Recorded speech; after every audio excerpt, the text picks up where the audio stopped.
keep our eye on the prize. We want to make sure we get this done safely, right? Gonna be some hiking. It's gonna be some hiking.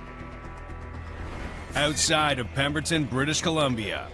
Once you get to the very top boundaries of this block, you're getting into the gnarliest of the terrain, all that loose boulders. It's gonna be steep.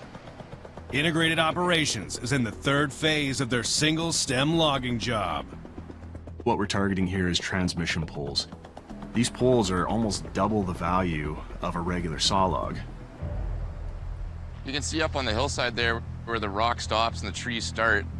That's where the blocks are. The block is located inside the Spilkumten Community Forest, a partnership between the Lilwant First Nation and the village of Pemberton.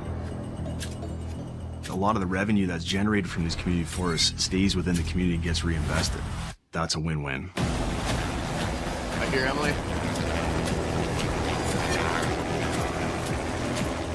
The Bell 206 Jet Ranger holds up to 3 people with their gear.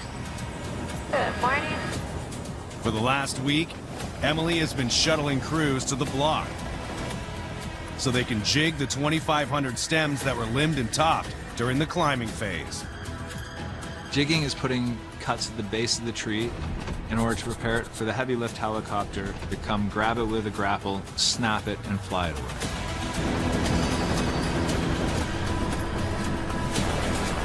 Alrighty, catch you later. The crews need to jig all the stems before the arrival of the heavy lift helicopter in 3 days. The jigging phase is where the pressure's really on.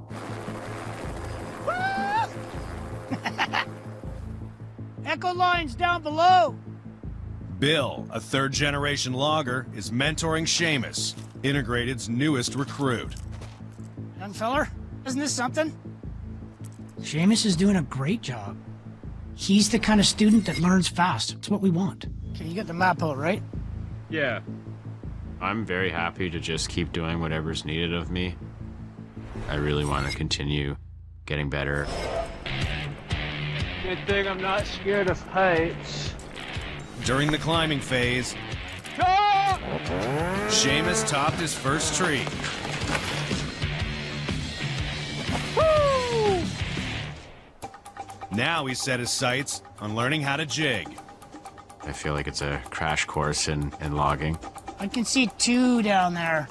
They're way down there. You have to jig uphill.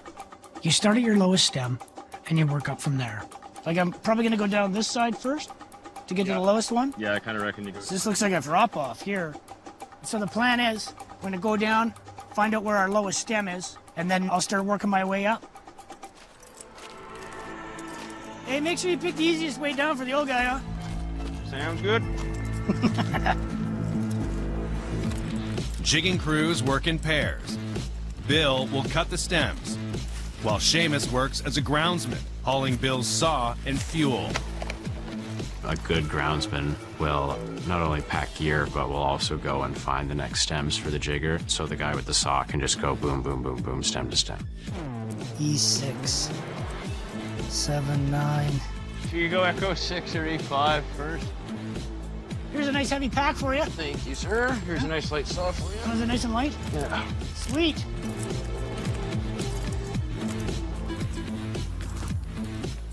Jigging, you know, you're not following a tree, you're cutting this up to a point where it's ready to go, but it doesn't. Watch this.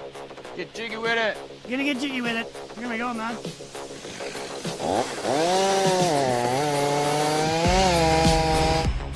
Stems are jigged at the base by carving out a strip of holding wood. The holding wood keeps the stem standing until it's snapped off the stump by a heavy lift helicopter. The amount of stems a guy can get in a day depends on a lot of different factors. How big the stem is, how close he is to the next stem, how steep the ground is. Yeah, a little piece of ribbon for my buddy the pilot. Each crew tries to jig 40 stems per day. Voila. Yeah, right on. Cool. We know that heavy lift helicopter is coming, and if we're not ready by the time it shows up, we're going to have a mountain of work to do to keep in front of it. Almost like you've done this before, Billy. Yeah, I've done a couple. Eh?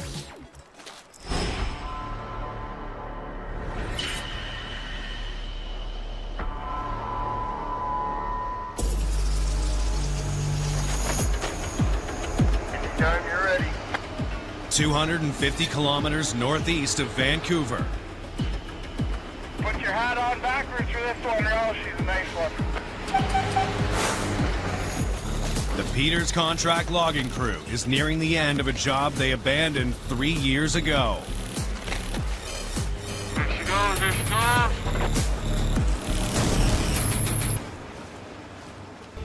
3 years ago, that atmospheric river came rolling through. Holy. Wiped out roads, took out bridges. I've never seen nothing like that before. We didn't know when the Anderson was gonna open back up. Unreal, hey? After the road reopened last month, it gave Sheldon a 2-week window to yard the last of the wood. Yes, these logs have been here for about 3 years now, and we got to get them off the mountain because one more winter, they all could be pulp. The crew is on track to finish the Anderson by the end of the week. When we're yarding, we have lots going on. There's logs coming in, and then the log loader swinging logs around at the same time. In a narrow little spot like this, it can get hectic. Back in the 60s and 70s, they used to build landings that were half an acre wide. Well done. The landing's so tight. We gotta move the wood or else we'll get plugged up, and then if we got nowhere to put the wood, then we're shut down. I just drop the log where I can, and Wayne knows how to deal with it once I drop it. He's a very good operator.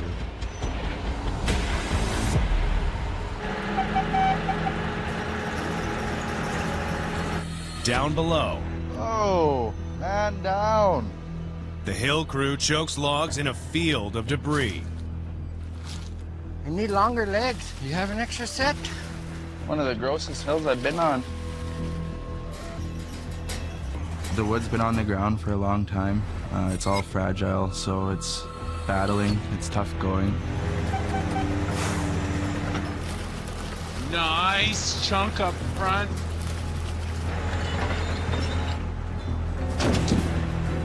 It's key that the loader keeps the landing open. We need to keep moving the wood. That's always a good sign. We got more room to work with, and that's money in the bank right there. So our money grows on trees. It's a good day. Oh, no. What's going on? This floater's overheating like crazy, Joe. I see steam. I'm gonna go have a look. Smoking pretty good, Wayne. Pat, piss it off of there.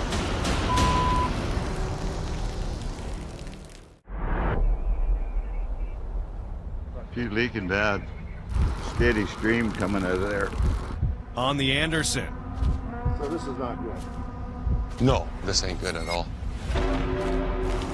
a broken down log loader has halted production. Somewhere right in here. Yeah, it's gonna heat up right away. That just happened. Yeah, it's pissing down there. I think it's a water pump. The water pump is what circulates the water through the engines. We got one truck sitting here waiting to get loaded, so that's really throwing a to things. And we got one loaded anyways, but it's screwing us for today and getting this job done in time. Keep dumping water in it, maybe. We got lots of water, don't we?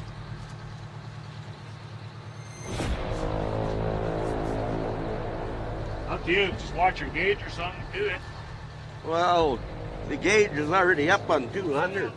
If there's no water circulating through the motor can potentially seize up in a matter of minutes. You're gonna try to load? I don't want to. I don't think there's any point. I think he's going to get a half a load on and this thing is going to be cooking. What do you think? It's a pretty risky move. I wouldn't. It's Wayne's decision on shutting everything down because he's the one running that machine. Well, you could end up overheating and seizing the engine.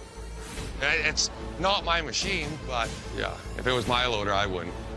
Just, you know what it'll cost to replace a motor. I'll park it back here then, eh? Yeah. Wayne makes the call to shut the loader down. Go to work somewhere else. There's nothing here, so I gotta go. That truck driver's not very happy. He wants Wayne to load him. The driver will have to leave without a load or a paycheck. Have that logging truck go home empty, you know. I feel for the guy. That's terrible. I put her to bed or not? Well, we ain't gonna be hard, there's no way. It's leaking out of the water pump. He needs a mechanic. That means quitting time. Being so remote, trying to get a mechanic right away is difficult. You don't know if he's available, or it could be days from now. Today's a write-off. Well, that's really us for getting this done. Now I'm worried how long it's gonna take to fix this machine.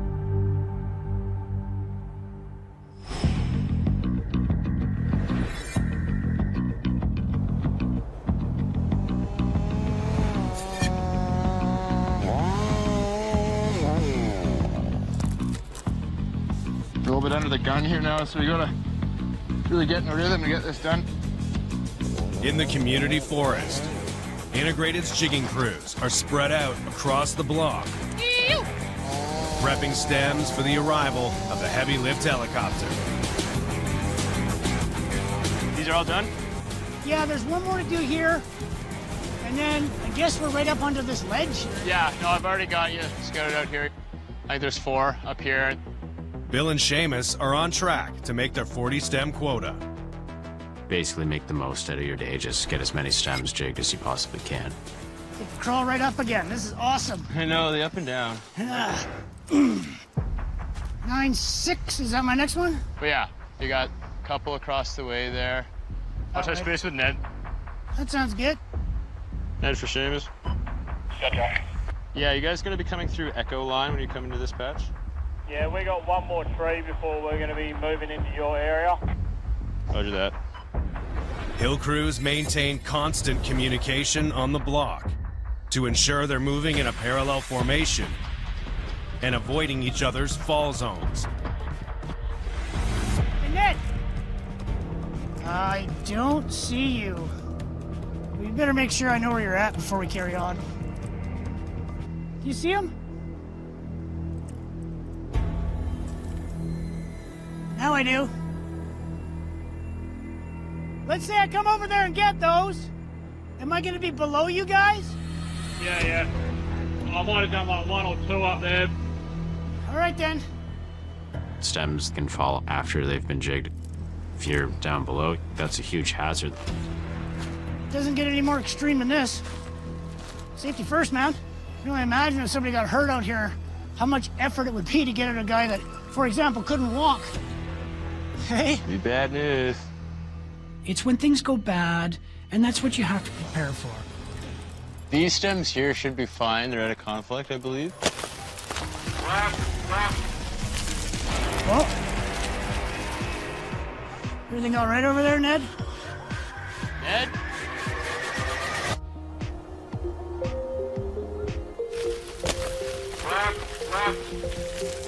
Oh. Everything all right over there, Ned? Ned? In the community forest, Bill checks in with a nearby jigging crew. Heard a noise. Yeah, good, mate. Okay. Didn't sound like a stem going over because it wasn't like a huge crash. But yeah, it's a worry. Right away you start thinking, oh boy, hope nobody got hurt. Bill is an emergency medical responder and responsible for first aid on the block. I work part-time for BCMs when I'm not working for Crispin. I thought I would get experience that I could bring to this job. Oh, I can see them across the way there. All right then. I'm gonna get these 2 here while you're heading up. Onwards and upwards. You get comfortable working with these people. They're my friends. And if something bad happens, I want to be there to help.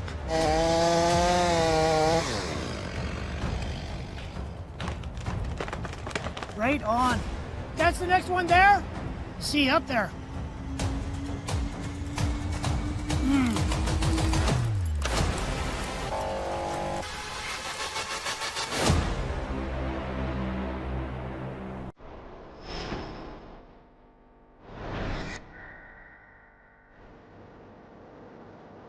It's always an adventure coming out like this. It's a new day in the canyon. Dwayne, the mechanic, is on site to figure out what's wrong with the loader. Yeah, have a look at it, see where the coolant's coming from. We think it's a water pump, but we're not for sure. It's out of our hands. So bush fixes can only go so far, and then you got to get a mechanic in, and mechanics cost me money, cost us time. We're down until the loader's fixed. Nothing we can do about it. There's a soft spot right here. You can feel it behind this clamp. I just hope that it's not coming from there. Just get this belt off. If they can get it all fixed today, there's still a chance we'll get this done. Oh yeah. It's not supposed to move like this or sound like that. Yeah, it's definitely the water pump. Dwayne will replace the burnt-out water pump with a new one. Stress is always there because if for some reason something is wrong with the part, or if he breaks a bolt or something, that potentially sets our timeline back another day, or who knows, they might not have another pump and we could be a week. Load this thing with antifreeze.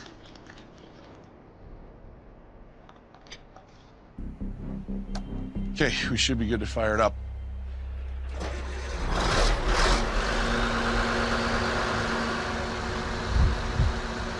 Making sure there's no leaks, nothing coming out of anywhere that I may have missed.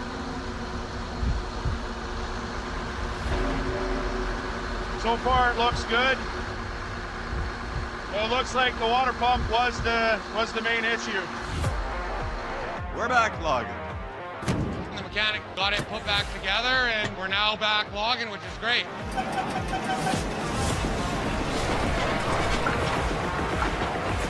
We did lose one day, but gladly it's just the one day, not another day waiting on parts. So everything worked out pretty good anyways for what it could have been. Yard hard, baby. I think it's still doable to get this done, but we'll see how the day goes here. Right on, man. I think we'll get her.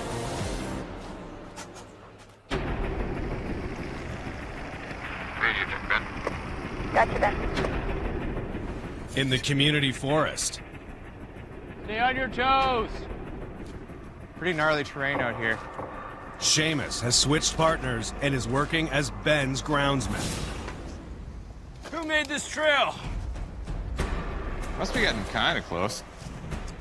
They're jigging the last patch of stems before the heavy lift helicopter arrives. My side gig, I usually hump gear up Mount Everest for wealthy dentists. The floor is lava. You have to move. Call me Sherpa Seamus. It's nice having a groundsman out here. Seamus is our newest and brightest. He just moved from the East Coast to try and do West Coast forestry. These hills don't mess around. Oh. Everyone that I work with is an athlete. What it really comes down to is just really pushing yourself all the time. So if you look up this tree here, it's shrouded by that big fir. That helicopter's only going to see limbs.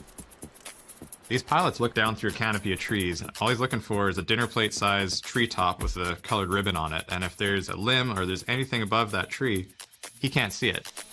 We're going to throw herfs in this tree so it has more room to move over. And when we do that back cut, it's going to sit right out. Hopefully, the finished product, this thing will be hanging out below that fir.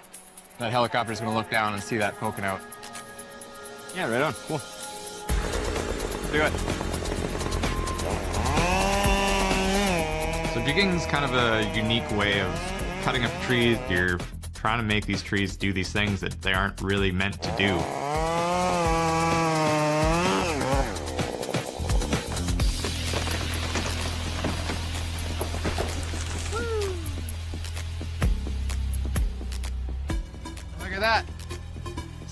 for that heli now. Nice. There's nothing that trains you for single stem. There's no classroom, there's no book you can open and say, this is single stem. This is on the block training. Looking great, Ben. This type of work is the coolest thing you can do in forestry, and I'm all about it. All right. Get the tree done as fast as you can, put your cuts in as fast as you can, move on to the next tree.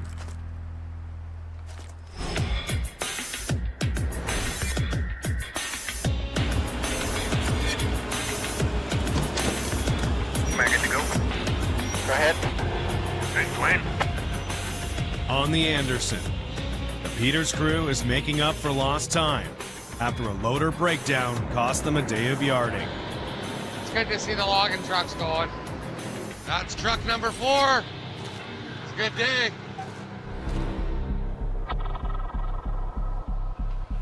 Ooh. You know, you're walking on debris. The wood's been on the ground for so long. All the brush is dry. Mm-hmm. Hey, take it easy, eh? You're always aware of walking on the log. You know, it may look stable to you. The slightest bit of movement can set that thing off and it can roll. Get out of there! Get out of there! Good job, boys. Yeah, I see it coming. That rock was ripping. Watch your noggin if you want to keep on logging. As the hook tender, Darren keeps watch for hazards on the hill. I think I ate 2 bugs. It's those little deer flies. They leave welts, and they get really itchy. But I can't complain because the horse flies aren't out yet. They'll take chunks out of you. Me and Darren were first cousins. We grew up in the same house, so we're more like brothers. You betcha. Working with family is definitely above and beyond. We got a pretty big one on this one. When you send in a turn, you're best to be watching. Stay there. Runaways happen quite often. That log can come flying down. You got it.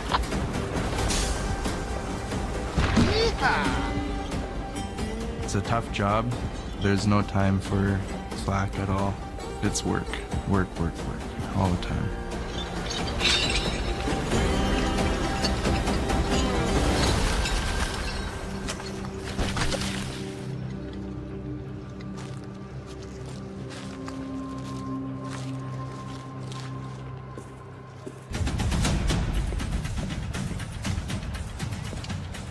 No, no, no, no, no, no. Oh.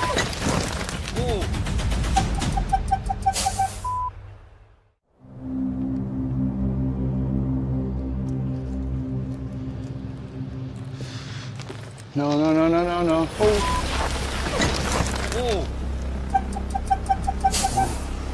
You okay? You all right? That was something. You all right, Cyrus? Oh, that's pretty deep. Here, let's have a look. It is deep. Hey, Sheldon. Cyrus was walking on a log. The log rolled, and he slipped and fell, and he got a stick stabbed into his wrist. He wants to come up and wrap it up. Okay. I'll be back, boys. I honestly thought when that log started rolling, I was gonna get seriously hurt. How bad? Not bad, but it's bleeding. Walking on log on top of a log and it rolled. Wasn't a little log either, it's like this big. When you're logging, you know, there's always times when you need help. It's not too tight? No, that's good. You're always thankful to have people that you get along with standing by your side to, you know, give you that help that you need. Nothing easy out here. Band-Aid and some electrical tape. Here he comes. Right on. Glad he's all right. It takes a certain kind of breed to want to do this job. Way to take it like a champ, Cyrus!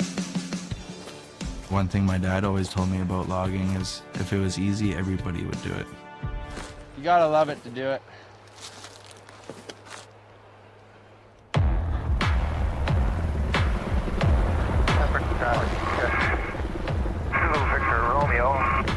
Yeah, copy, got you. Start there.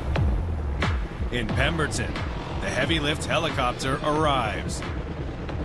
Leroy, you on? Go ahead. You're gonna fly in here all day, are you? Integrated Operations is moving into the final phase of the single stem process. Snap and fly heli logging. I'm here just to look after the snap and fly portion of the project. We'll see what happens. We're logging, so you never know what to expect. And the most stressful part is getting the wood down the hill in one piece. Whenever a helicopter shows up, you have to be on your game. It's go time. Looking pretty good. To fly the stems off the hill, Integrated's client has contracted one of the best pilots in the business. Oh, I like this job, yeah. This is great. I'd come do stems any day. Leroy's a guy that's flown almost every heavy lift helicopter that exists. He's got so much experience. So this is K-Max, purpose-built helicopter for utility lift. The K-Max is a single-pilot aircraft built specifically for lifting external cargo. The compact fuselage makes it light and maneuverable. And the intermeshing rotors are designed to maximize lift. The rotor blades are made from a hybrid of wood and fiberglass. One of the things about the K-Max that is just remarkable is that it's a composite blade with spruce wood in the helicopter blades.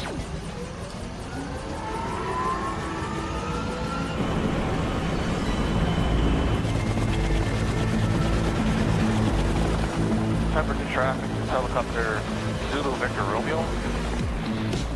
We'll be working for 3,000 and 1,500 feet. The K-Max is such a great little powerhouse. It's small, it's nimble, it only takes one pilot to run it. Leroy controls the hydraulic grapple with an open and close switch on the flight stick.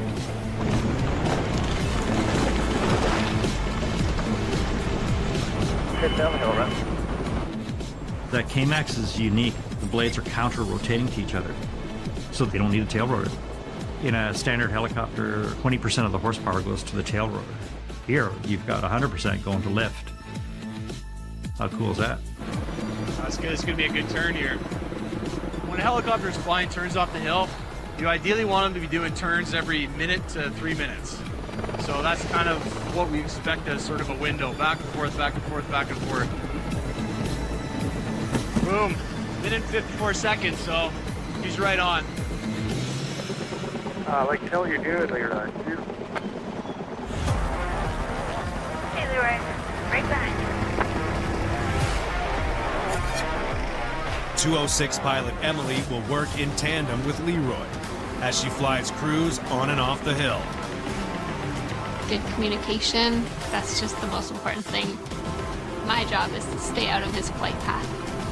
If there's wind or weather, that adds to it. Want to race up the hill? I think you'll beat me somehow. What are you climbing at? 2,000 feet a minute. Oh yeah, you got me. Hey, Emily, do you copy Jake? Yeah, go ahead, Jake. We're going to be jigging out this pad, so I'll throw K-Max on it. Gotcha. Down below, the last of the unjigged stems surround helipad 14. 1, 2, yeah. We'd want to close this pad before we jig. We don't want a helicopter to come land on the pad when there's cut up stems above it. The way we access our blocks is helipads.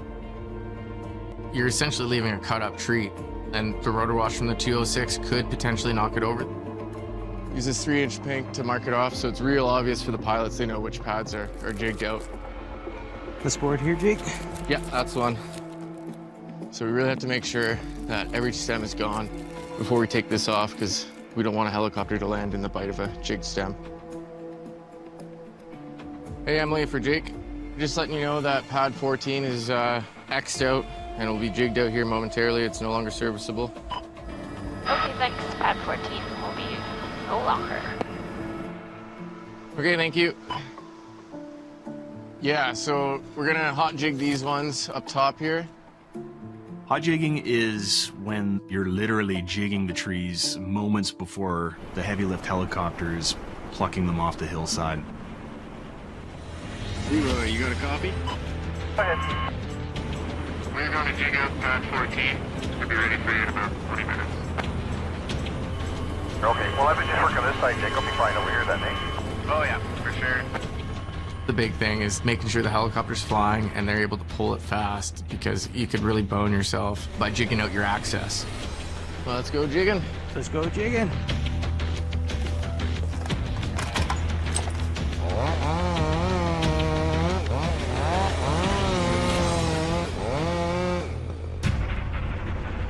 Leroy's cooking there right now. It's good. It's what we want to see. When he's coming in, he's not just dropping them and running. He's kind of gently placing them on the ground to make sure that they come down in one piece. There's very little tolerance for damage on these poles. It doesn't take much to kick that out of pole quality and back down to lumber quality. Bit of a wind flaring up here. A strong wind from the valley is pushing air up the mountainside.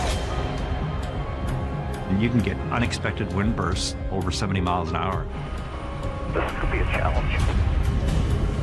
The bursts are making it difficult for Leroy to control the grapple. Oh, wow. Leroy, we're ready for you.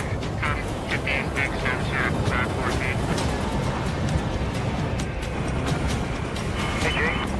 Yeah, go for Jake. Yeah, I just got to shut down for a second. The wind forces Leroy back to base. The jigged out stems around pad 14 will have to wait. We no longer can use this pad. We have to hike out like 2 hours to get back down. We're kind of hooped.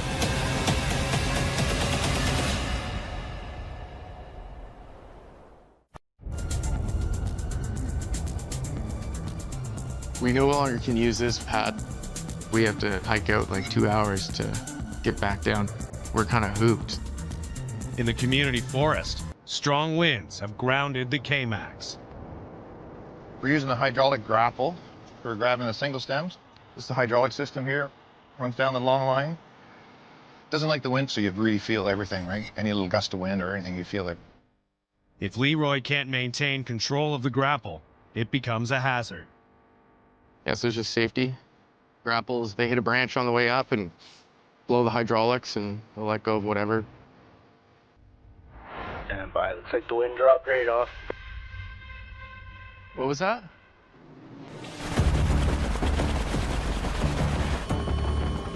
Hey, Jake, you on? Hello? Hey, yeah, we're all good. Copy that. Whenever the helicopter is down, that means wood's not moving. So we gotta make hay. K-Max coming back.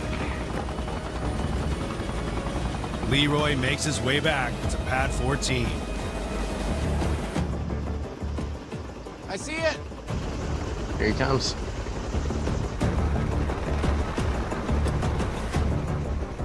Jigging is such a fine art.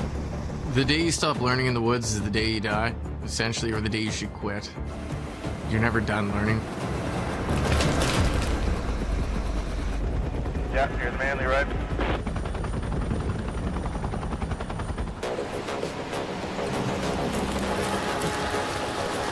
This is last turn, Sheldon. Okay, right on. Thanks.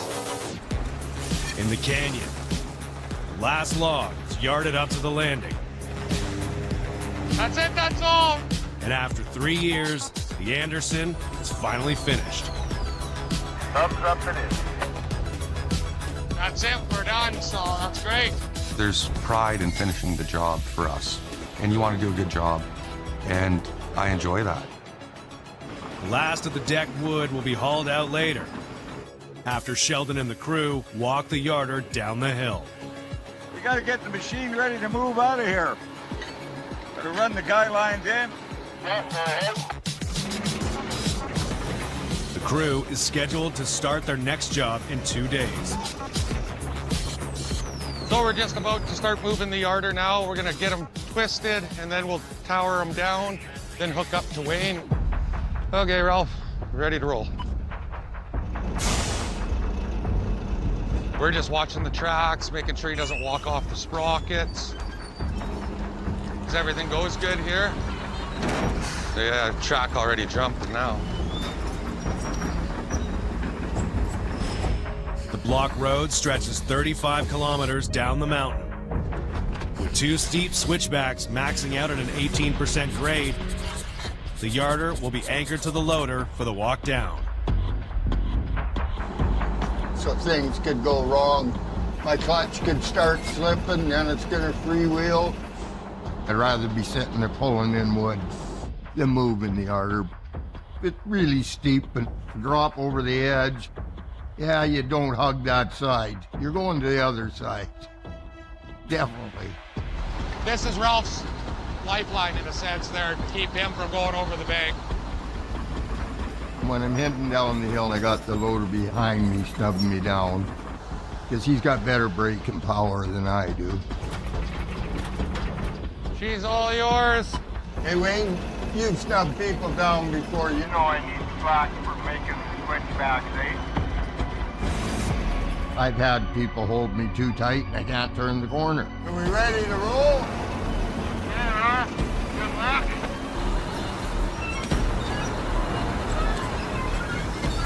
Just hate when these things move. It just waiting for something to break.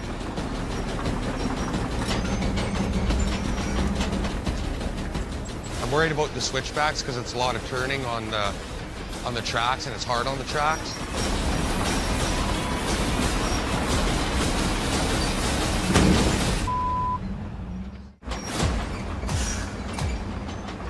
Fingers crossed, this goes good and smoothly.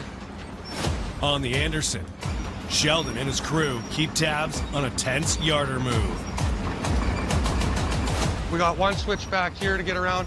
Corners aren't always hard on the yarder, just because there's a lot of tension on them turning, right? So when we walked up here, we broke a track on that corner, so it's already done some damage.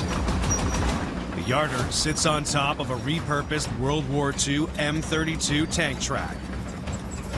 They were made for the war effort, so that's how old they are. Nowadays, it's so hard to find those tracks. I've had to go and buy old tank drills. I've scrapyard just to find those parts.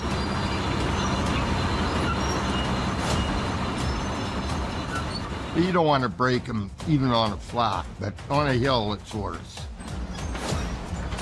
Here he comes. It's a fine line how tight to get the tracks. If we get them too tight, we'll break them easier.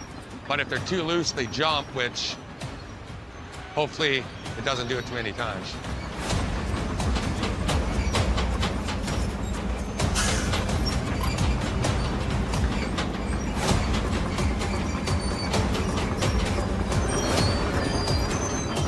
Yeah, he came around that one nicely. Pretty good. How much farther we gotta go? We're probably a kilometer and a half. Sheldon. Talk to me, Brennan. Brennan was asking for a can of paint, so there's something going on one of the tracks.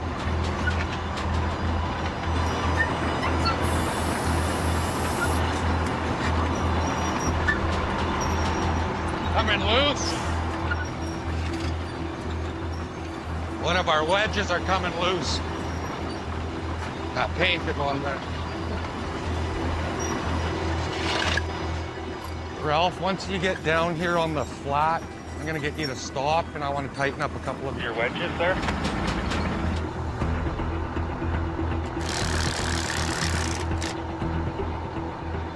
Things stripped, eh? Just the two? I think so. Okay. Let's keep an eye on it, I guess. We'll just try getting her to the bottom. Good to go? Yeah. Maybe 600 feet to go, Ralph. Yeah? 600 feet. It's just around this next corner and you're there.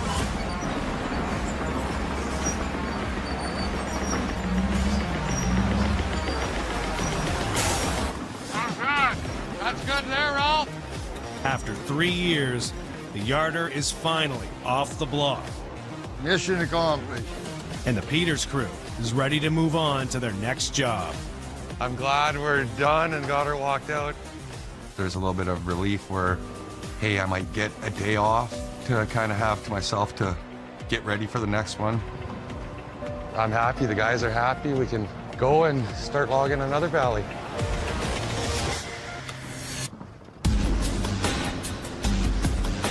It's gonna be a good turn here. In the community forest, the K-Max delivers another stem to the landing. So this is what we call hot loading, where the helicopter's essentially dropping these logs right in front of the truck, and he can almost just grab them right from the helicopter and throw them right on the trailer. You look down this pile, you can see how long and straight they are. You know, you pull that bark up, because all that's going to get peeled away anyways. You've just got this beautiful, you know, grain that's just totally unmarred. You can't get this stuff out unless you do it the way we're doing it here with single stem. If you were to follow this in more of a conventional way, these trees are going to break, they're going to smash, they're going to get marred up, and we just can't have that in order to turn these things into transmission poles. So far, things are going as planned, but it'll be a race to get all the stems off the hill. K-Max has a lot of places to be, and we only get it for a short amount of time, and we can't let up. That's just the way it is. Nice load there, he's got it stacked right up. That looks so cool. I love seeing these big long trees come out.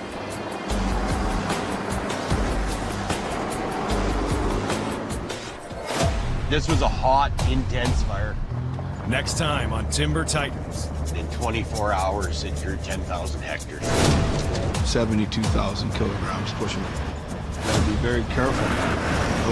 Got one at a time. It's gonna be a good turn here. Everything's wrapping up. One last patch to do. You're working for it. Everything wants to kill you.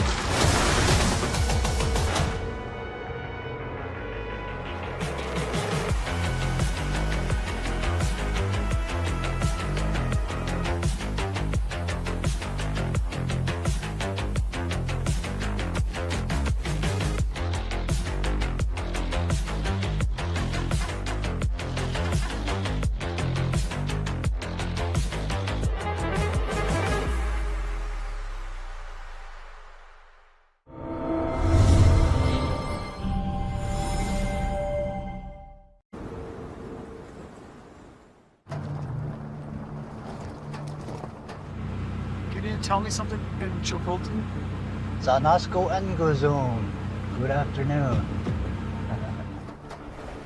Sidelout First Nations have always been progressive, and especially in the logging industry. Like as you can see here, this is a 2017 fire. We harvested what we could. It has a hard time coming back naturally.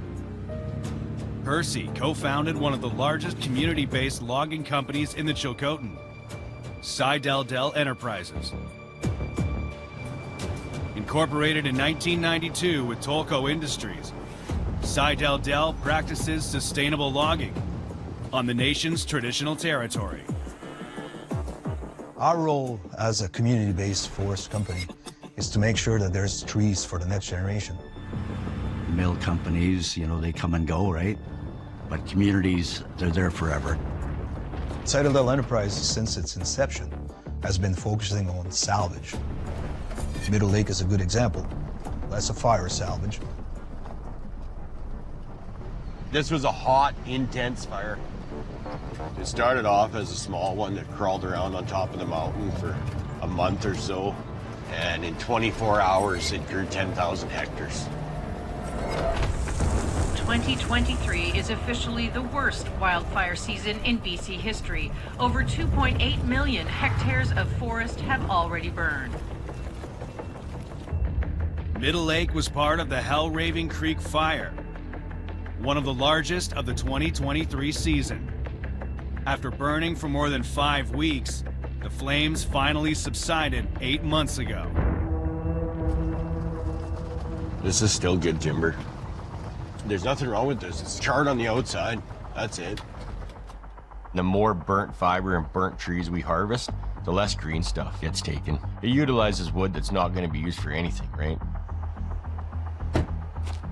See, this is what I mean by just it burnt the bark, just charred it. It never actually burnt the fiber or where they get the 2x4s or the 2x6s from. They'll just bark that in the mill and continue on. The steep ground and lack of road access in and around Middle Lake means Ryan's crew can only salvage about 2% of the entire burn. The best is to harvest it right away. The faster you can move on it, the better. The more it stands, it dries out, it rots. Dell runs a conventional machine-based logging operation. The bunchers cut the charred timber and lay it down in piles. Skidders drag the logs up the steep slope to the road for processing. The processors limb and cut the logs to spec. And they're loaded onto trucks for the treacherous 35-kilometer haul down the block road. It's not an area for rookies. Coming into the first switch back here. That's the tight corner.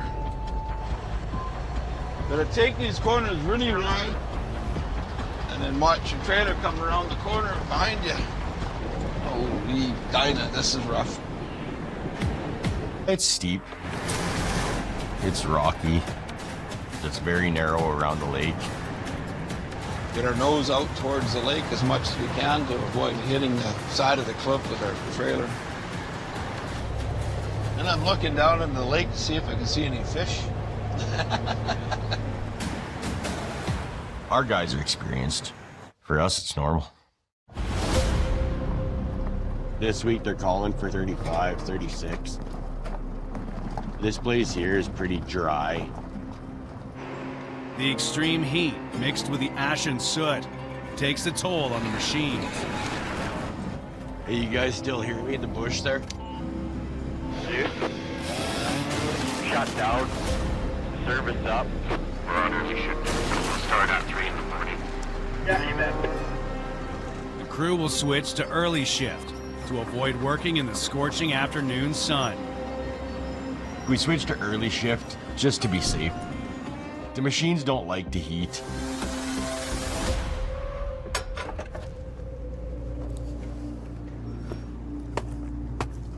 That's all from the burnt wood yet. The black soot goes on the rad and that plugs it all up.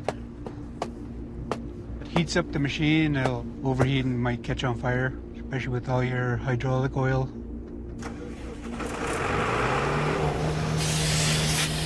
As a precaution, machines are blown out once a week. Nice and clean for another day.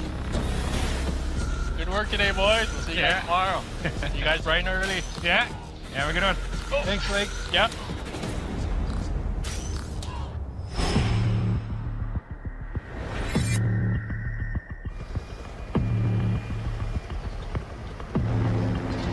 Nice, Berkeley, you're right.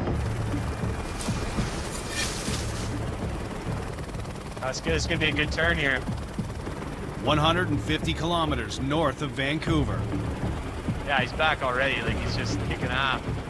Integrated Operations is nearing the end of their single-stem harvest in the Spilkumten Community Forest. Minute 46 that time. Think about that. He's able to get that piece of wood, grab onto it, snap it off a stump, and fly it all the way back down to the landing under 2 minutes time. That's what we want to see. For 3 weeks, Integrated has been selectively harvesting hydroelectric poles. Having completed the climbing and jigging phases of the operation, they're deep into the final phase. Snap and fly heli logging. But their time with the K-Max is running out. The K-Max is in really high demand. It's needed by a lot of other companies. So we only get it for a short amount of time, and then it's got to move on. So we got to make hay. So it's got to be pretty dialed in.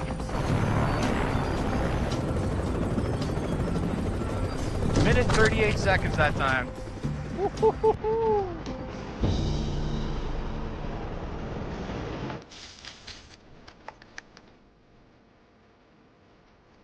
Kind of pushing down a little bit more than I would like. So we're gonna head back up towards the pad. On the ground, integrated rookie Seamus works with the clearing crew. So when you're clearing, you're following the helicopter, and then you're physically going to every single stump to get eyes on the stump and verify that the stem's gone.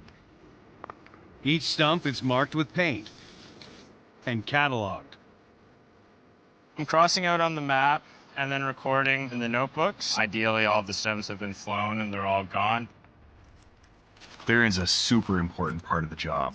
We need to make sure that every tree we cut gets flown.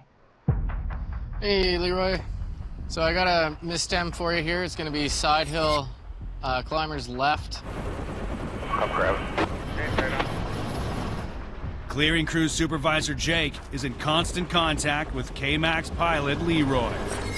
Leroy, like, he's really good. You know, he'll find the wood, but, you know, there's things that get missed. It's going to be off your 12, 50 meters.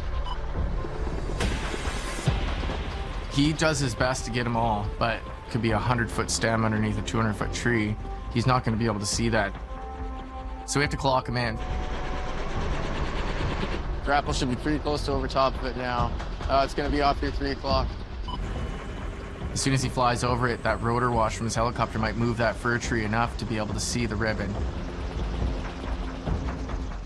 Rotor wash creates the lift for the helicopter, but on the ground, it creates essentially a tube of wind that can blow trees over, can knock limbs out of trees.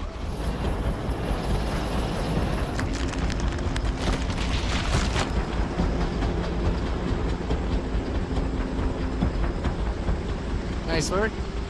Thanks, Leroy. A tree's gonna fall.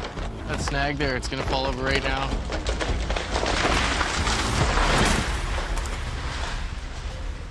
So I gotta be aware when you're doing this. You're working a forest. Think about it like everything wants to kill you. Hey, Seamus, did you hear that? Yeah, I did. Just make sure you keep your head up straight. Be aware that the helicopter does knock some stuff around. Yeah, Raj, I'm just cleaning up a couple and I'll swing down, meet you. Everyone at Integrated is top of the line. I'm learning an incredible amount. I was trained as a forestry engineer, so I tend to be very detail-oriented, which I think is crucially important out there. Pink on the bottom, pink up top, not jig. Seamus spots a stem that was missed during the jigging phase. Tisk, tisk, tisk. Notchy, notchy. After trees are limbed and topped, jiggers make strategic cuts at the base, so the heavy lift helicopter can snap them off the stump. In the event that there is a misstem, you have to jig it and call back the helicopter, and that can really slow you down and be very costly. Hello, Jake. Hello. Yeah, I'm Jake's stem over here. What stem? Alpha 75.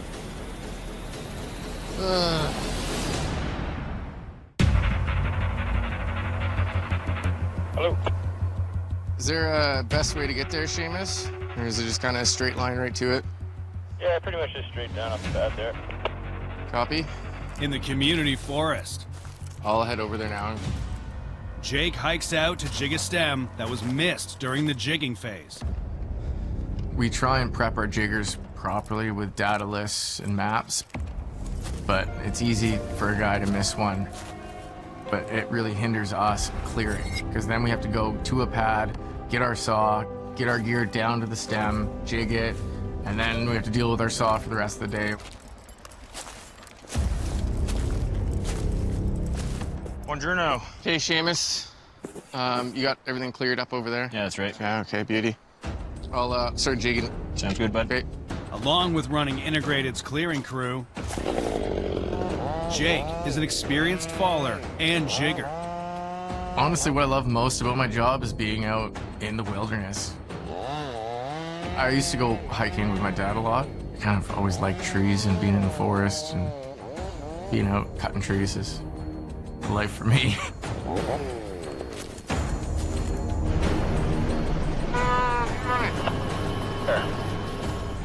It's easy for a tree to get missed. It's just inefficient for the helicopter, which is the most costly part. He has to fly all the way back up to the area that we've already cleared, so it really does slow him down. Yeah, looks like you're gonna fly right over top of the bed. Right off the cloud. Being a top there, yeah, pretty wide open.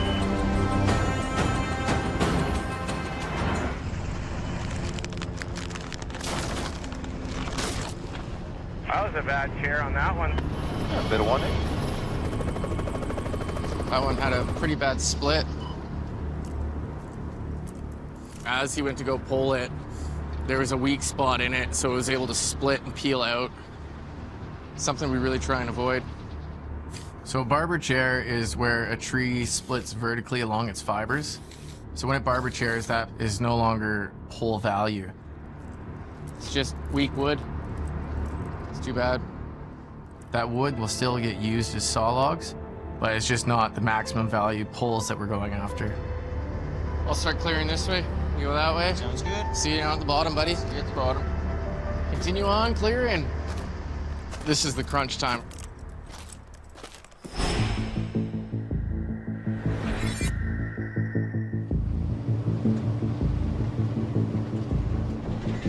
We moved our time back because we're trying to get everybody out of the bush before the hot part of the day.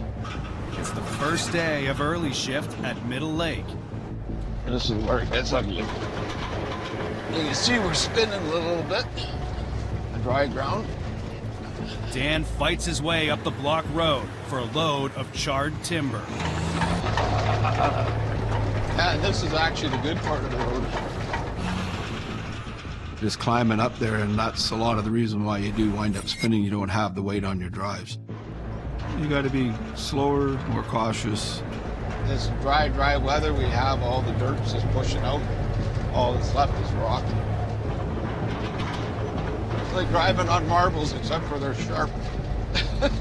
Definitely got some challenges to it, that's for sure.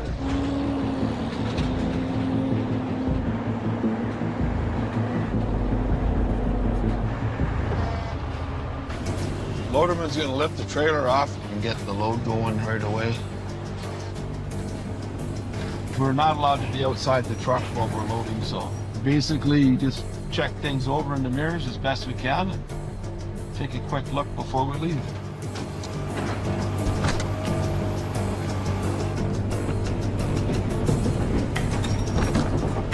We're licensed for 72,000 kilograms, and we're pretty much there all the time. I rate that spot. It's a good load. When you're coming down the mountain. And you're on a steep grade like this, you got to be very careful that it doesn't slide ahead. Like slide right up into the cab. Little torpedoes. Hey, catch you later. Thank you. I'm gonna stop at this, pull out right here and wrap up.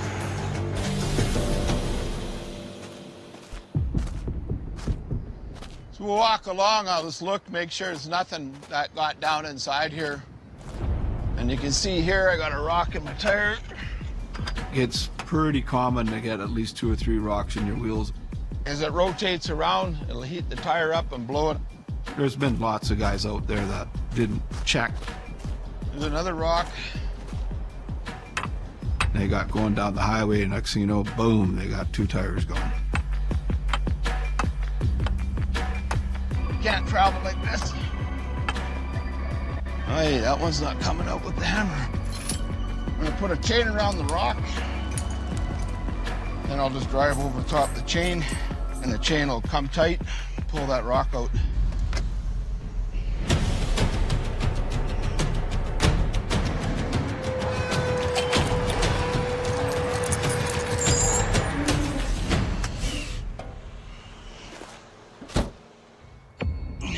That worked pretty good.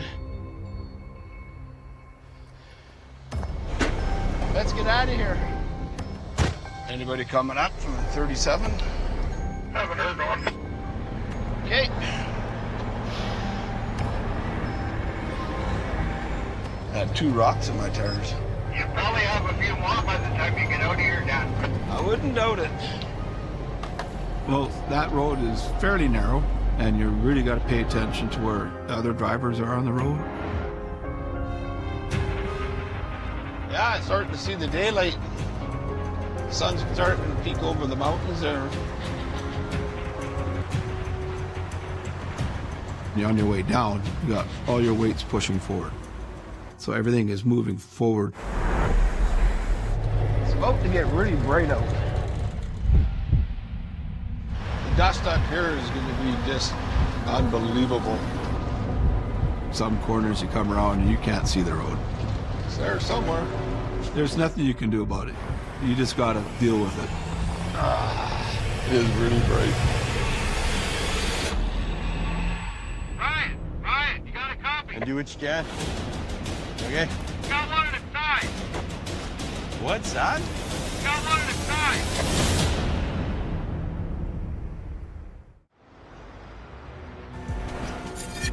Yeah, we got one laying on its side. At the Seidel Dell office, an emergency meeting has been called. Well, Ryan, you could start, I guess. Truck crashed this morning, right? Yeah. Okay. And you was what on the lineup? Third truck. Do you have the picture? Wow. Yeah. She's a bad one. Talked to Dan on the phone. A couple scratches, but he doesn't appear to have any injuries. Well, glad he's okay. A couple years ago, we had a fatality, one of the guys, and those things always bother me, and they always will, right? You never want to make that phone call, and to go through that, it's tough. So when you see that happen, that's the first thing that comes to your mind, right? Is the guy okay? Is his family going to be notified, or, you know, did he walk away? But he's all right. He's lucky. He is, yeah. He's lucky. Got his seatbelt on. So. You basically say, not again, right? And I say not again because that corner is infamous. They claim 1 truck every year. Usually if it's real high speed, the load's spread forever, right?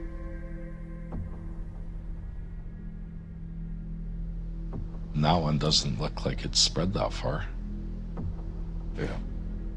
We put all the safeguards in place, like all those trucks are governed now to 105 kilometers. I don't think he was going that fast, but too fast for that corner, maybe. Nobody got hurt? Write up the report. Hello.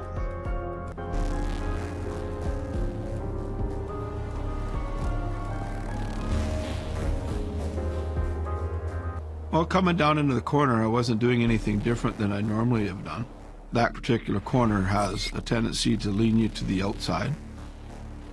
I heard the bang, and I might have made a correction with the steering wheel. By the time I realized what was going on, it was already on its way over. There was nothing I could do, just hang on and watch the dirt come up and go, oh man, this isn't good. Yeah, we'll just stay to one side for now, Ronnie. Keep the traffic running through the lane. The salvage crew arrives on scene to recover Dan's truck. Well, we'll grab this truck, you grab the pup, stand it up, and we may have to strap the cab down because it looks like I might have peeled the cab away from the frame. I'll just grab the main truck and the lead with mine. Then that truck will grab one of the axles on the pup and try to stand it all up at once. The cab might be a bit of a pain in the butt if it tries to not stay on the chassis, but won't know until we go to move it. The logging truck, by the time it's fully rigged, like, you're flirting with $500,000, right? trucks and trailers and all the riggings on it. So it's very expensive.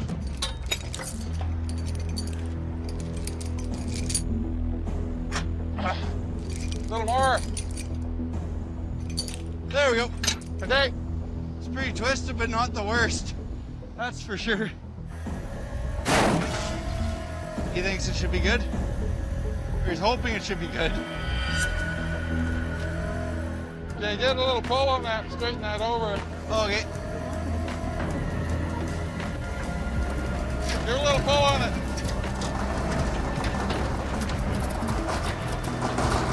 Wait for it. Just wait. Coming. Coming.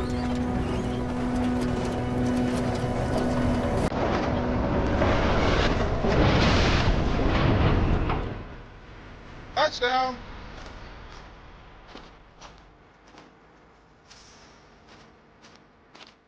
Yeah, as you can see, the hood, tab, bullboard, tore mounts off the frame. The truck is a write-off.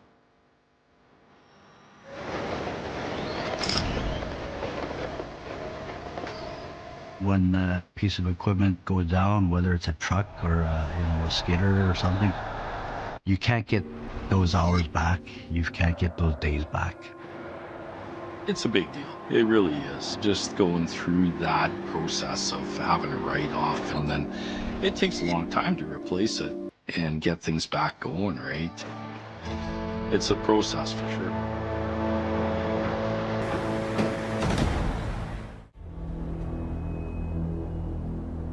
Hey, Seamus. Hello. Keep an eye out for stems. Yeah, copy that. Okay, thank you. In the Spilkumten Community Forest. It's the last day of heli logging. Yeah, everything's kind of wrapping up nicely. You know, we just got this one last patch to do, and we'll be done shortly. I got another barber chair down here. This one just wasn't cut up all the way. Bigger mistake. The whole point of single stemming is to maintain the length of these poles. Where if at barber chairs, we're taking, anywhere from a few feet to 10 feet off of it because of that split. Yeah, it's just wasted wood. Fun.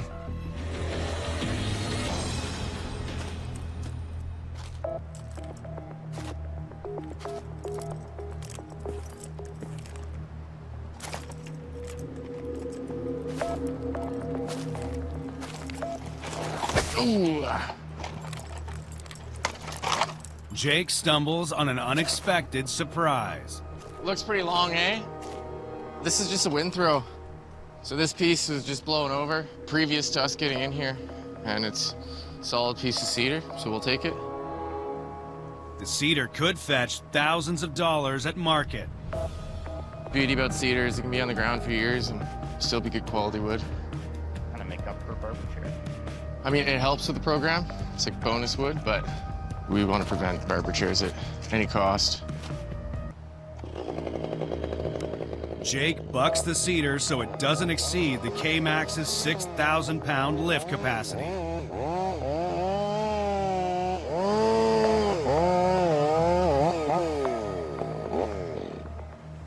Flag this thing up. Hopefully his line's long enough to reach this. Because it's lying on the ground, Leroy will have a tough time spotting the log through the treetops. There's some blue on here.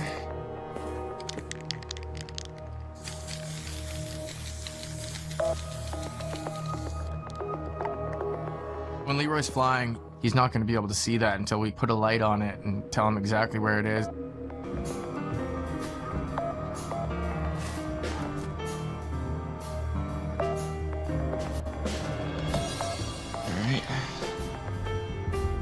Hello, Leroy. Hi there. We got a B-log here. Okay, coming up there right now. Jake will need to be Leroy's eyes on the ground. So it's gonna be off here 1 o'clock there, Leroy.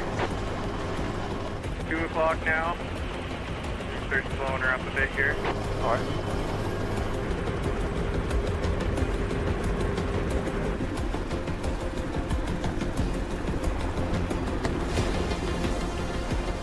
Yeah, you're coming up on it pretty quick here. It'll be at your 10 o'clock. You have to be close enough to be able to clock them in efficiently, but far enough away that rotor wash and everything else around the forest is trying to hurt you doesn't. 50 meters. Grapple should be pretty close to over top of it now. Oh, I see your light.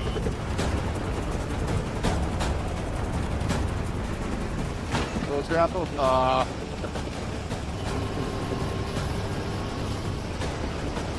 There you go, Leroy.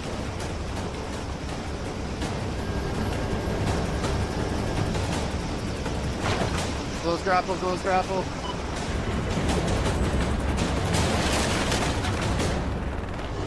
Got it.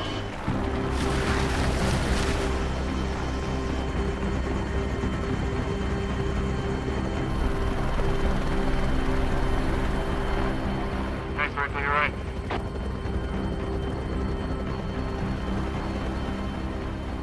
At the end of a job, we're sort of just thinking about cleaning up all the loose ends. That usually means getting every single log marked, cleared, and accounted for.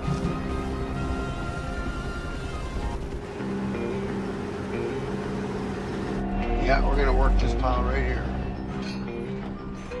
As the last of the logs make their way to the landing, Darren loads them onto his truck for the trip down the mountain. I'm a self-loading guy. I love loading logs. I'm a bush guy.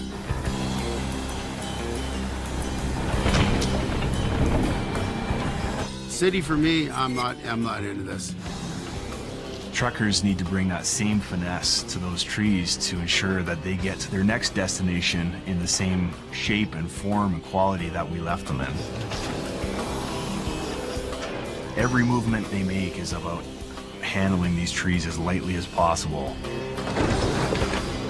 You got these trees hanging off the back of your load 30 or 40 feet, you know you got the right stuff. Here we go. Loaded away from landing number 1. I got more log off my trailer than I do on my trailer and truck altogether.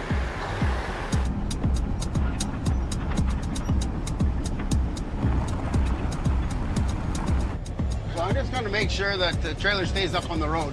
Once it leaves the road, then we're in for all kinds of trouble.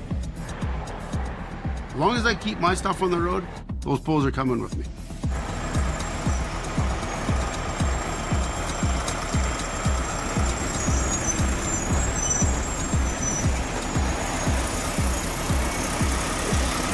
With all this dust here, I can't even really see the trailer. It's so far back there.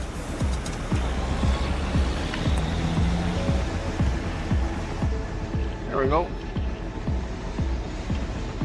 I just don't want to break any of the cedar bowls we got on. The cost to go into getting these things just to the truck is incredible. Helicopters and climbers and limbers and toppers and all the people that go with it. You know, so the last thing I want to do is break one because I'm not paying attention here. So let me go. Gotta get that trailer around that rough place.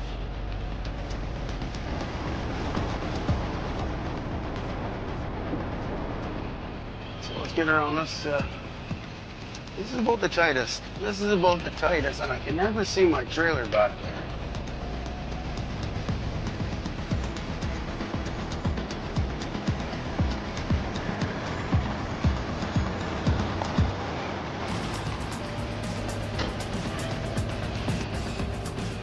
There we go. So dusty, man. The hot and dry conditions are making it tough to see the road and the people who could be on it. The Forest Service roads are open, they're not gated. We gotta know when there's gonna be public coming around at any time, or dog walkers, or motorbikes, or what have you. Yeah, it's brutal. I gotta stay right over to the ditch here.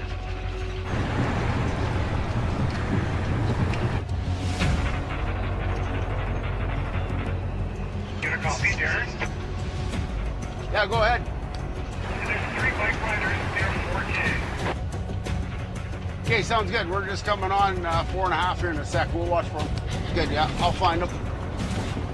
Some people think that once a truck's gone by, especially if they're on bikes, that they can get going. Well, they haven't seen 60 more feet of log coming still. And if I'm on a corner, man, I could swat up like a fly swatter.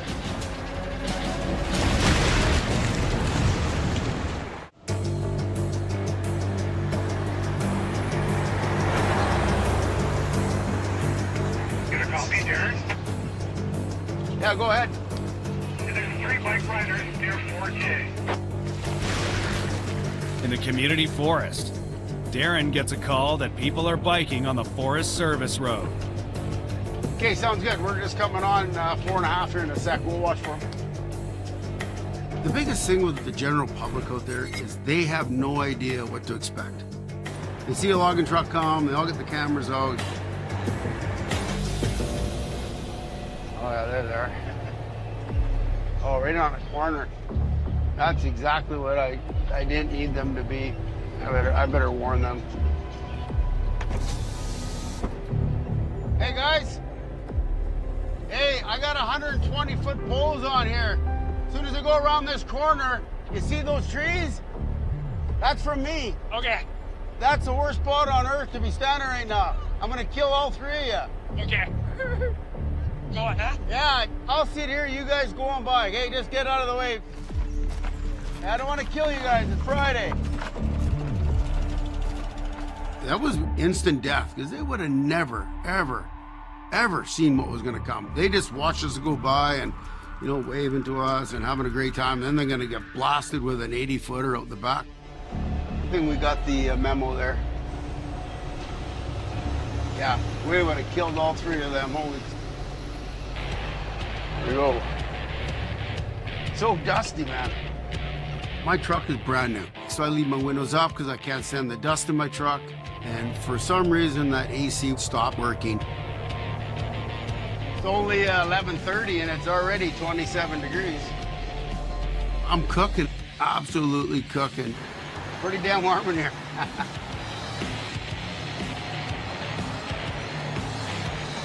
And here we are, man, here we are.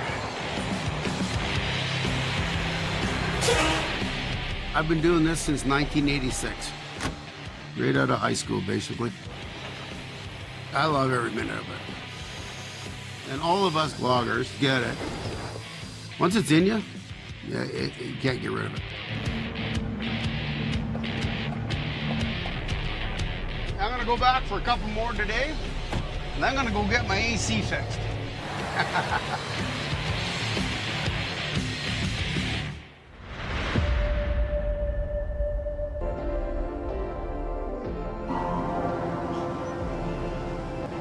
I just want this load.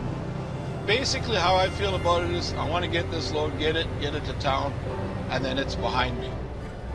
40 kilometers from Middle Lake, Dan returns to the scene of his accident. And that's my load. And I wanted to be the one to go out and get it. I don't get paid unless I get that load delivered. Hey, jumping out. Dan's a great guy. He's got a lot of miles under his belt, right? I'm sure that he regrets, you know, that incident happening. I'm thinking he probably thinks he could do things differently to himself, right? Is the guy okay? That's the first question. Yeah, he's good. All right. So we just bought another truck and keep on going. It does definitely impact your financials. There's no doubt about it. But what are you gonna do? Okay, I'm gonna throw my wrappers right here. God was on my side that day. And I'm looking around and I'm going, okay, what do you want me to learn from this? And I still don't know why, but yeah, it'll be revealed to me down the road. Us loggers don't give up. We got the load and we want to get it to town.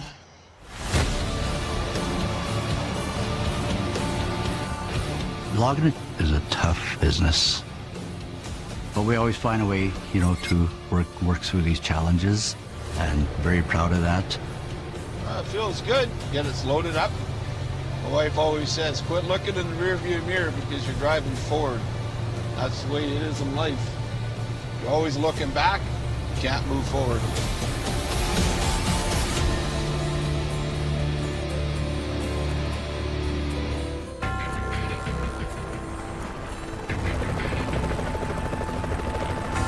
In Pemberton, the K-Max delivers the last pole to the landing. And the final phase of integrated single-stem operation is complete.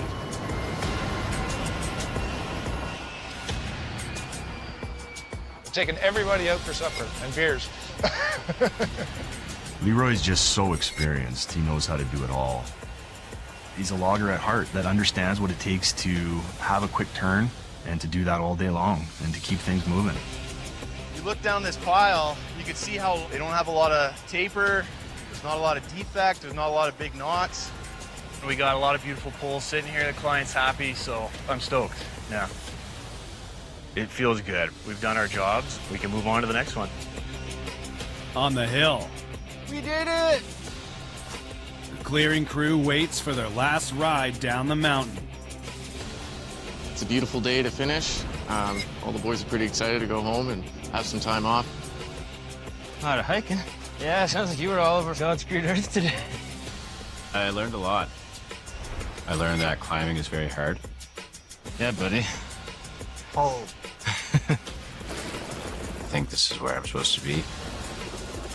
Yeah, I can't see myself anywhere else.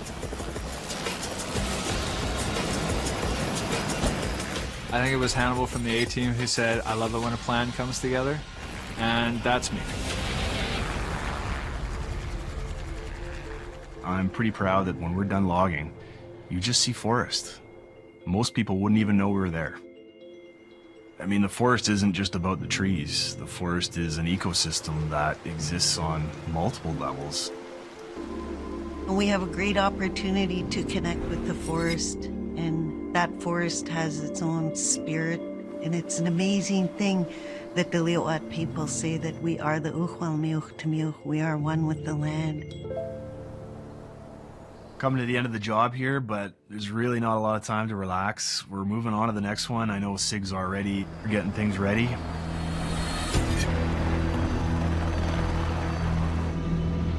Hey, Sig, you on there? Hey, Kurt. Just off to do a weather check. Keep you updated. Thank you. On Vancouver Island, Sig and the integrated salvage team are back in the Narrows. Let's take a walk here. Be like a billy goat and a ninja in the bush today. So this is what we're looking for. They're salvaging high-value cedar from the forest floor.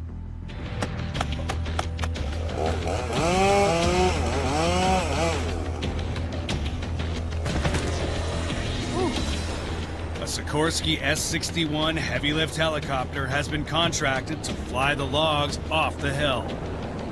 The Narrows this time around is way more complex. We've got 100% water drop, and it's spread out over 20 kilometers of water. So it's super complex. Yeah, 300-foot ceilings. There's no way the 61 can even get out here right now.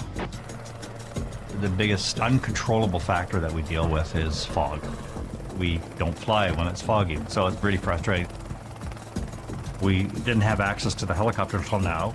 We've missed the weather window. Now we've got fall rains, low ceiling, sea fog coming in. It's a nerve-wracking game. With over $500,000 already invested in the project. This is the wood we flew yesterday. We're gonna go take a look to see what the quality of the wood looks like. Integrated is counting on the Narrows to pay off like it did last season. I'm surprised how many smaller pieces we got. On a big day, we're burning up probably $60,000 worth of helicopter time. What you see in front of you would have to pay all our costs, including the helicopter times. This is hands down one of the most expensive ways to log. There's no way around that. As a result, we need a certain type of product to pay for this work. We're always on a razor's edge because of the cost, Over the next 10 to 14 days, we've got to harvest over 1 million pounds of logs. Very, very tight still. How's the weather look, Kurt? Worse than it was before. It's nerve-wracking, and it's really unfortunate. It's nothing like what we had hoped for, to put it completely bluntly.